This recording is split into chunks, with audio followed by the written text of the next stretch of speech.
السلام عليكم ورحمة الله تعالى وبركاته. يا أحلى وأغلى متتبعات، كنبغي نعتذر بزاف على الغياب ديالي، لأنه دائما كطلبوا مني مبقاش نغيب عليكم بزاف، ولكن هاد المرة كنت مريضة وكان خاصني ضروري نرتاح باش نرجع لكم بطاقة إيجابية وبوصفات اللي غادي ينالوا الإعجاب ديالكم كيف العادة.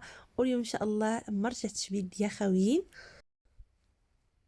هذه الطريقة حضرتها خصيصا للأخوات اللي ما كيقدوش يوقفوا مدة طويلة في المطبخ أو ما كيكونش عندهم الوقت. هاد الطريقة هذه كيجي بها المسمن معمر سهل وسريع، وكله كيجي معمر حتى بلاصة ما كتجي خاوية، وكيجي حتى الشكل ديالو مقاد ما شاء الله. فإلا بغيتو تعرفوا المقادير وطريقة التحضير ما عليكم إلا تتابعوا الفيديو من الأول حتى الأخير. وإلا عجبتكم الوصفة كالعادة خليو لي واحد التعليق صغير ولو توضعوا لي علامات إعجاب في مكان ديال التعليق باش نعرف واش الوصفة عجبتكم. هانتوما لاحظوا ما شاء الله المسمن كيجي كبير في الحجم ديالو، عاطي العين، وكيجي مكاد وكله معمر مرق مقرمش، وكيجي رقيق ما كيجيش غليظ نهائيا، وكذلك ما كيجيش مدقس. دابا ندوزو مباشرة المقادير وطريقة التحضير وفرجة ممتعة. ونبداو الفيديو ديالنا بالصلاة على النبي. اللهم صل وسلم وبارك على محمد وعلى آله وصحبه أجمعين. هنايا في إناء كنضيفو 6 ديال الكؤوس من الدقيق الأبيض النوع الجيد ما يعادل 600 غرام، مقابل 3 كؤوس من السميد الناعم أو الفينو ما يعادل 300 غرام، يعني 3 الكؤوس كيعادلوا 300 غرام. عندي كذلك نصف ملعقة كبيرة من الملح أو ملعقة كبيرة من الملح تكون ممسوحة، وملعقة صغيرة من العسل الطبيعي. هاد العسل هادي اللي كتجي زوينه في العجين المسمن ديال الخروب. اللي بغات العسل الطبيعي حر تواصل معايا عبر الواتساب. الرقم دائما كنخليه في اسفل الفيديو في صندوق الوصف، ولكن تبداو تبعتوا لي رسائل، انا ما كنجاوبش مكالمه لانه ما كيكونش عندي الوقت وما كيصلحش. فاللي بغات اي استفسار تحط لي يعني تخلي لي ميساج، وانا ان شاء الله غلق الوقت غادي نجاوب.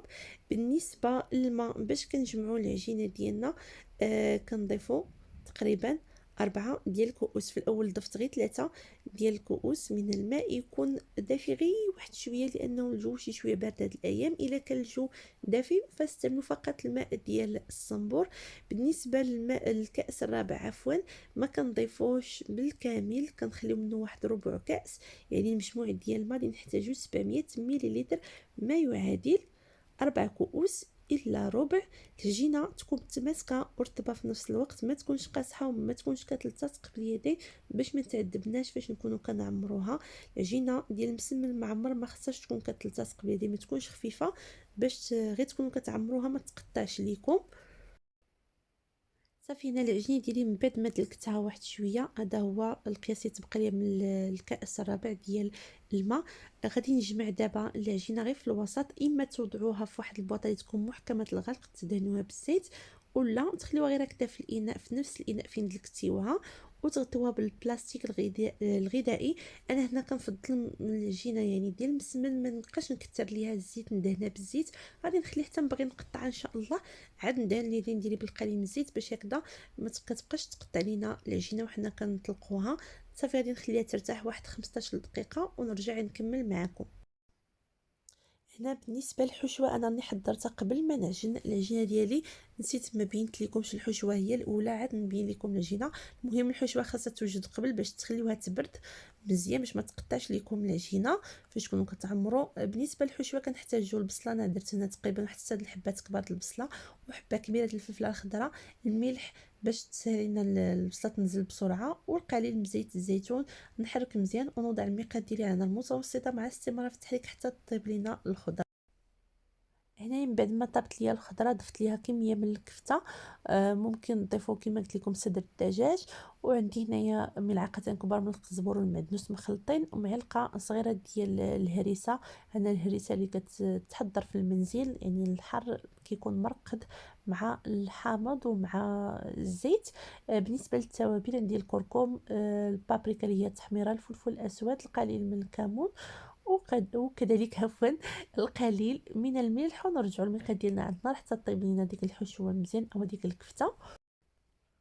هنا من بعد ما كطيب الحشوه وكنخليوها تبرد، دابا كنرجعوا للعجينه ما شاء الله من بعد ما كترتاح لينا مزيان.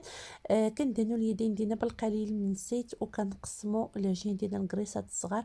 هنا كل مسمنه غادي نحتاجوا فيها زوج ديال الكريسات، يعني حاولوا ديروا زوج زوج باش هكذا نضربوا عصفورين بحجر واحد. في عوض ما نطلقوا كل كريسه بوحدها غادي نطلقوا زوج في دقه واحده. نتوما غادي تشاهدوا معايا الطريقه في الفيديو. صافي هنا غادي ندهن الكريسات ديالي بقليل من الزيت ونغطيهم بالبلاستيك الغذائي باش ما تنشفش لي العجينه، ونخليهم يرتاحوا غير 5 دقائق. من بعد ما كيرتاحوا ليا الكريسات واحد 5 دقائق كنوجدوا واحد الزليفه فيها شويه ديال الزيت، وعندي هنا كاسرونه فيها الزبده المذابه مع شويه الزيت فقط.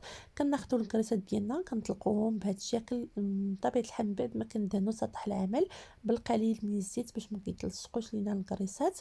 كنطلقوهم هنا غير واحد شويه. عندي هنا مثلا 6 ديال الكريسات، 3 غادي ندهنوهم بالزبده كيف كتلاحظوا، وثلاثه ما غاديش ندهنوهم، يعني غادي نوضعوا وحده فوق وحده. ديك الحبه اللي ما فيهاش الزبده هي غادي نغطيو بها الكريسه اللي فيها الزبده. بهذا الشكل غادي نستمر بنفس الطريقه حتى نورق كاع داك الكريسات اللي عندي كلهم. غادي نفرق بيناتهم بالزبده وغادي نوضع وحده فوق وحده. هاد الطريقه الغزات ديالي غادي تشكروني عليها بزاف، يعني كضربوا عصفورين بحجر واحد، ما كتحسوش بالتعب نهائيا فاش كتحضروا المسمن بهذه الطريقه. المهم من بعد ما الكريسات ديالي كاملين كنورقهم، يعني كنوضع بيناتهم الزبده وكنوضع كل وحده فوق الثانيه. كناخذ داك الحشوه اللي حطيت معكم اللي كتجي ما شاء الله معلقه وكنقسمها على هاد الكريسات. هنا الا بغيتيو تزيدو تعطيو التعليقه لداك الحشوه ديالكم كتضيفوا شويه ديال الفرماج الاحمر او الجبن ديال الموتزاريلا. انا درت الفرماج الاحمر هو اللي كيجي بنين مع الحشوه ديال المسمن.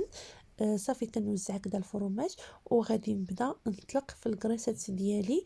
هنا غادي نقصها بعدا باش يصلح لي نطلق الكريسات في الوسط.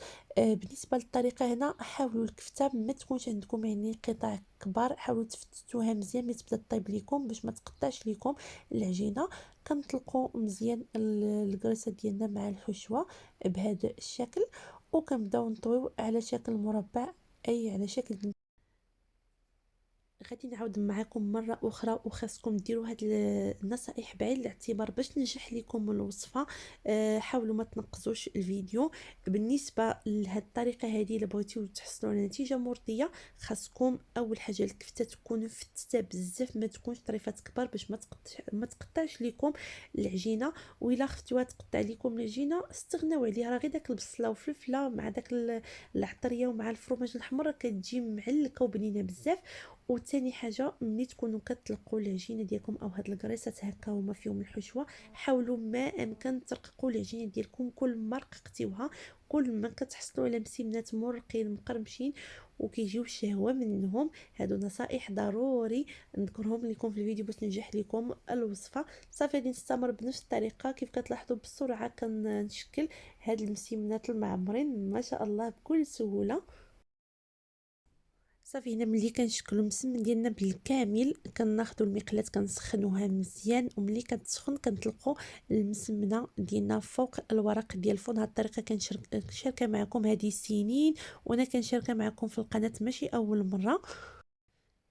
وهنايا قبل ما توضعوا المسمنات ديالكم في المقله حاولوا تدهنوهم غير بشويه ديال الزبده او ترشوهم بشويه ديال الزبده باش يجيو محمرين مزيان.